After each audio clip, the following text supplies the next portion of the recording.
dose rate is below the TWA time threshold. So, But we would call the state for further direction on which way to head. We give them what our meters are reading and what we're getting so they can advise us on how to handle and progress from where we're at. and if the hospital was receiving 20 to 25 walk-ins complaining of signs and symptoms, either from the hydrochloric or in this case some radioactive, what they believe, would you guys send a public health person to the hospital to assist their HERT team, or what would you do with that? Hospital should have on-site radiological monitoring at the door. Okay, so you would need public health assistance at You that would point? know it at the site. would need If to anybody at contact the us, site the was hospital. contaminated, you'd know it at the site. And those people could be field decontaminated right there. And then you could test them again to see if they were clear, or did they need to take off their clothes, because it's usually on their clothes. Yeah, we have the pancake wand that we can run over people and see what's contaminated and what's not, so. So if you field decontaminate them and they're clear, you're good to go. If they're not clear, that's where it becomes more difficult, and that pass-through portal that we don't have in this county becomes critical, because if you had it like Callaway, it would tell you if it was on their clothes and you stripped them and then they still had it, that means they probably ingested it. So that would tell you exactly where they are contaminated. And without that portal, we can't drill it down to tell you specifically where the area of contamination is. How long does it take to pancake an individual? They are, is how long it's going to take. You're just going to run the pancake around their So- body, and it's going to start jumping or not, and it's not going to tell you where on the body at all. So, Is the radiation level, is it low, medium, or high? it's, Yeah, it's low. it's low. Low, okay. Would those folks be continually monitored? I mean, even if they Yeah, we would do presented the to the surveillance, and we ED? would be reporting it back to DHSS, Okay. for sure. Steve, PIO is being inundated with requests for updates. So I'd like a representative from Public Health and a representative from IC to do a quick press conference updating their results, what they found. Just give the public an update. Are you doing that with you? On what's going on. What's that? Instead of you going over that with you? Right. Yeah, somebody from the command team would have to be there too. Right.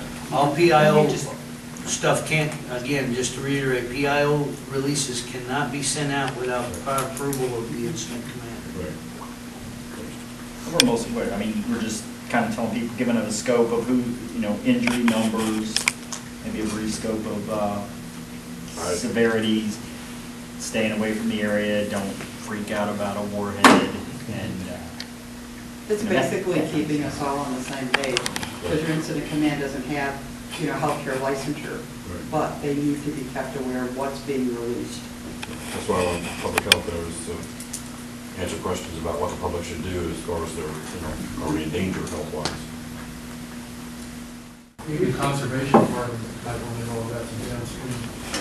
National Response Center will let pretty much everybody else know Filter out also, everybody out. but we have to notify National Response Center and DNR right away. They've got 2 hotlines. And once they've got their information, they will send it to everybody. I also call Steve because it's just easier to And I appreciate that, by the way. so that he's not getting it third hand from somebody else. So Are all casualties counted, and You have one Victims fatality transported on or scene, no one else is reported as far as any kind of mechanism of injury, so there's no other traumatic patients.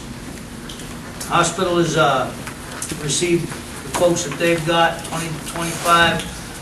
We've still got some bystanders around the scene at the perimeters, continually asking questions, concerned about loved ones, etc. And you guys have enacted your HICS, I'm assuming at this point, by this time, and running that. For those that don't know, HICS is a hospital version of the Incident Command System. Basically, it's almost the same thing, but they have added personnel that are medically subject experts, etc., in the ICS chain of command, and they call that HICS. But the hospital is set up to establish their own HICS command center and operate under those pretenses. Area perimeter, you've got patients looked at, you've got spill contained, fires are either under control or put out. You guys would just maintain the area in that perimeter until the cleanup teams come in, Yeah, right? it's all just maintaining is a good word, monitoring, whatever, and slowly, as things become closer to normal, which, you know, it'll take, I wouldn't anticipate the Calhoun and Jefferson Street crossing being available for quite some, like, Right. days, whatever. I'm assuming NTBS or somebody would have to come in and investigate a train wreck. Make sure- I would assume so. And then, Right. you know, getting acid out there on the tracks and stuff, they probably gotta have an The inspection. railroad that come the in, railroad's inspect okay. all that, so we're They probably inspect, days. I don't know that, there is a big, every train crash we've had, the first thing people start hollering is someone's gonna come investigate it. How do we want, I mean, we're starting to get requests. Media's found out that there was nuclear material on the train. How do we handle responding to them? How do you want to? Well, I think you covered that with setting up a media spot. Well, I know, but they're finding out from their sources that we had released that there was nuclear It's material just on. radioactive waste, which is an everyday So how do you want to handle it? process, so Yeah. we would put out a statement to that effect. That's what, And that there was no breach in the car. that's what it's We were going able for. to confirm that, the state has been notified, they've cleared the area, there's no danger to the public at large. And with that statement being said, I think we can conclude this discussion tabletop with that aspect. And again, this wasn't to find out we weren't here to fix the world. I just wanted a good discussion based on capabilities from folks and how we would interact. Let's get into the hot wash so I can get you guys out of here back to your daily operations. For coming and covering these events. Those are truly appreciated, definitely. All right. Any other questions, comments, concerns for this tabletop? Yeah, just a curiosity question. If you had an extended event that went beyond, say, 18 hours, what would you do for a backup or sign-off? I would call Region A or Region B IST, which is an Incident Support Team, Good. which is a statewide team that will come in and supply the command center or the EOC with the proper individuals for an operational period. And Region F is starting their new IST. Oh, yeah. We should have that in place hopefully by third quarter of 2017. So then we'll actually have regional partners that are ISTs.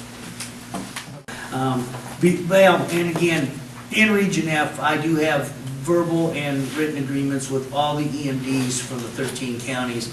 All I'd have to do is make a phone call, and I will have, those EMDs will come here and rotate me out. So much for your time.